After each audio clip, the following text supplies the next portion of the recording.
salam sejahtera untuk kita semua. Semoga kita selalu diberikan kesehatan dan keselamatan oleh Tuhan Yang Maha Esa. Amin. Hai para sahabat, perkenalkan saya Siti Romalina Yati Husna, biasa dipanggil Husna. Saya adalah peserta Latsar CPNS PPSDM Yogyakarta gelombang 9 angkatan 28 dari pemerintah Kabupaten Bojonegoro tahun 2021. Tugasnya yaitu mewawancarai sosok yang inspiratif menurut kita. Dan pilihan saya jatuh kepada Bapak Tarmiti S. Kepners. Beliau adalah seorang perawat yang menjabat sebagai Kepala Poli Paru di RSUD Dr. R. Susutoro Jatikusumo Bojonegoro. Mengapa saya memilih beliau? Karena menurut saya beliau itu adalah pribadi yang jujur, sederhana, responsif, serta cekatan merawat pasien dan seorang pemimpin yang bertanggung jawab.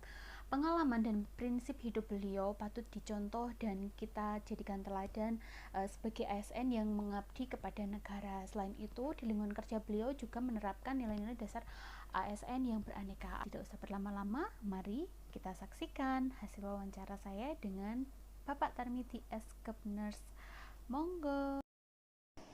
Assalamualaikum warahmatullahi wabarakatuh, Bapak. Waalaikumsalam warahmatullahi wabarakatuh. Selamat siang. Saya ucapkan terima kasih sebesar-besarnya kepada jenengan. Pada siang hari ini jenengan mau memberikan waktu untuk menjadi narasumber saya dalam wawancara ini. Saya ucapkan terima kasih banyak, Pak. Untuk mempersingkat waktu, kita mulai saja dari sekarang ya, Pak ya. Oke.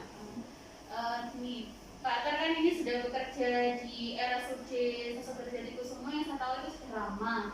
Kira-kira dari jenengan pertama kali kerja di RSUD Susutoro ini sampai sekarang itu kira-kira berapa lama ya, Pak ya? Kalau kita hitung sejak awal, sejak masih lulus sekolah dulu, sejak 1992 sampai sekarang, kira-kira sudah 29 tahunan. 29 tahun ya? Ya. Kayak usia saya berarti ya, 29 tahun. Terus itu saat dulu jenengan kerja di sini itu apakah langsung menjadi PNS atau jadi tenaga kontrak dulu atau bagaimana? Setelah lulus pendidikan SPK pada waktu itu tahun 1992, saya ikut sukuan di rumah sakit ini juga, mengajukan surat lamaran untuk sukuan sejak 92 sampai dengan 94. Jadi saya jadi CPNS itu sejak 1994. Jadi sebelumnya menjadi tenaga sukarelawan. Tenaga sukarelawan. Itu selama kurang lebih 1,5 tahun ya. 2 Ya. tahun lah. Terus pengalaman jenengan selama 29 tahun ini, apakah itu dulu langsung kerjanya pindah-pindah atau langsung di ruangan Poli Paru ini? Yaitu beberapa kali mengalami perputaran. Pertama 92 itu pada awal sukuan saya ditempatkan di ruang penyakit dalam, kemudian pindah ke rawat inap penyakit paru, kemudian 10 tahun di ruang rawat inap penyakit paru pindah ke pavilion 2 kalau dulu selama 3 tahun. Sejak 2005 sampai 2011 pindah lagi di ruang IGD. Sejak 2011 sampai dengan sekarang 2021 ini di Poli Paru. Jadi yang paling lama adalah di penyakit paru. Oh, di ruang paru. Di ruang paru ya. 10 tahun sih. 10 tahun ditambah sekarang di polinya hampir 10 tahun. Berarti 20-an tahun. 20 tahun di ruang paru. Oke. Terus itu Pak, dari beberapa ruangan tadi itu yang kiranya menurut jenengan paling berkesan untuk dinas di ruang apa nih kira-kira? Dari beberapa ruangan tadi, ruang dalam, ruang IGD.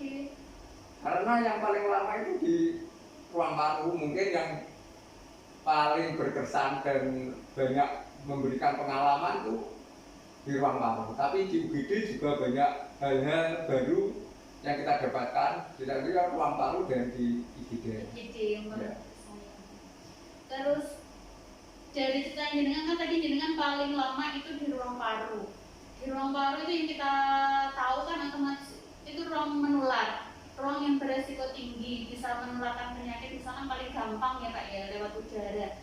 Motivasi jenengan kok tetap ibaratnya selama itu kok bersedia berdinas di ruang yang beresiko tinggi itu apa nih Pak? Ini ya, kita dalam menjalankan tugas dulu kan, sebelum kita jadi pegawai negeri kan itu suruh tanda tangan surat pernyataan bahwa sanggup ditempatkan di seluruh Indonesia, mungkin dan tidak hanya di rumah sakit ini saja, mungkin dimanapun sama harus siap. Dan meskipun di ruang paru ini penyakit menular, kita harus taat dengan cara kerja kita dengan alat pelindung diri. Di samping itu kita serahkan kepada Tuhan Yang Maha Esa untuk selebihnya itu. Tapi kita harus tetap untuk selalu memakai alat pelindung diri. Sama itu kita juga waktu kuliah juga itu ya ada sumpah janji juga ya. Karena itu harus berkomitmen gitu. Ya, berkomitmen untuk siap ditempatkan di mana saja. Dengan resiko apapun. Karena pekerjaan dimanapun pasti ada resikonya. Tidak hanya di ruang penyakit paru aja, mungkin dimanapun ada resikonya. Jenengan kan ini kan di ruang poli paru gitu. Sedangkan kan sekarang ini kan ada musim pandemi seperti ini, ada penyakit COVID, ada penyakit baru yang ibaratnya dulu yang tahun 2020 kan belum ada belum tahu obatnya atau gimana gitu. Jenengan apakah tidak merasa takut atau gimana gitu? Kalau kita sebagai manusia, kita pasti punya rasa was-was, punya rasa takut, tapi semua itu dikembalikan lagi bahwa itu adalah panggilan jiwa kita untuk membantu negara ini untuk memerangi COVID. Nah, itu tetap kalau dalam sebagai manusia tetap ada rasa was-was, tapi ini adalah pengabdian kita sebagai abdi negara, maka harus ikut berjuang untuk berperang untuk melawan COVID ini. Dan kita di Poli Paru ya tugas kita ya gitu itu ikut memerangi penyakit COVID agar cepat hilang dari bumi Indonesia. Amin. Kita lanjut ya Pak ya. Oke.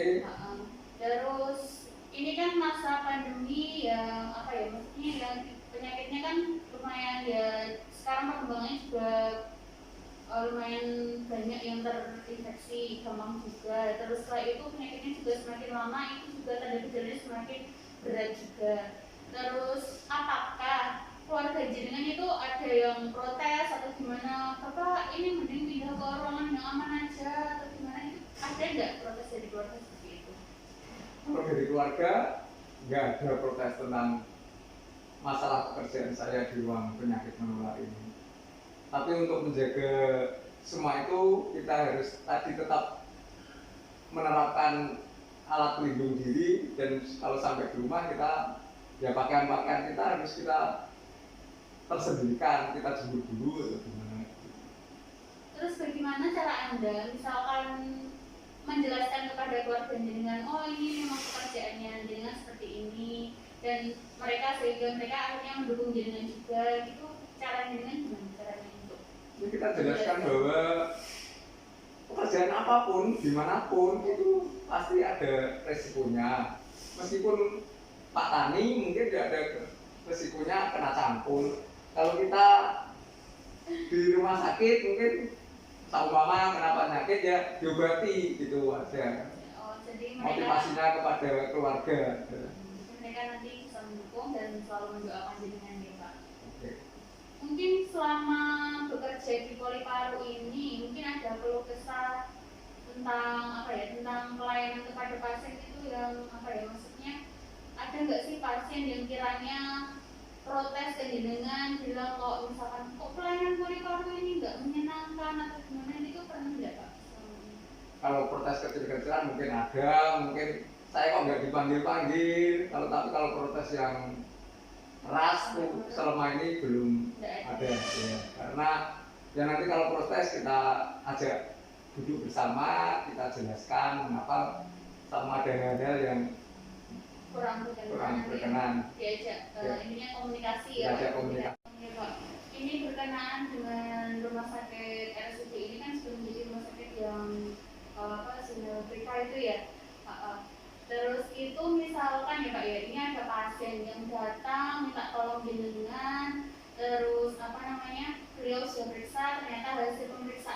pasien tersebut itu kondisinya kurang baik. Tapi misalkan pasien itu bekerja di tempat yang misalkan membutuhkan surat yang harus kondisi pasien tersebut harus baik, harus fit. Terus beliaunya itu meminta jenengan, memohon kepada jenengan untuk mengganti hasil pemeriksaan itu, apakah yang jenengan lakukan? Ini ya, itu kan mengenai prinsip kerja kita. Dalam kita kerja dulu kan di samping disumpah, ada kode etik juga bahwa kita harus bekerja secara profesional. Kalau itu permintaannya harus mengganti atau memalsukan, itu adalah di luar prinsip kita kerja. Kalau kita di sini nggak tahu, nggak ketahuan orang lain, tapi kan kita juga bertanggung jawab kepada Allah yang Maha Kuasa. Kalau menurut saya tidak bisa, itu harus ditolak mentah-mentah. Sudah, saya kira wawancara dari pagi siang hari ini. Terima kasih atas waktu yang jenengan berikan. Semoga apa yang jenengan sharing pada saya juga tadi bisa menjadi pelajaran bagi saya, bisa menjadi pengalaman saya, dan mungkin bisa juga sebagai panutan juga saat saya menjadi ASN nanti. Untuk waktunya saya ucapkan terima kasih ya Pak. Semoga kita selalu sehat selalu. Terima kasih juga. Semoga Mbak Fina juga sehat selalu. Amin. Terima kasih.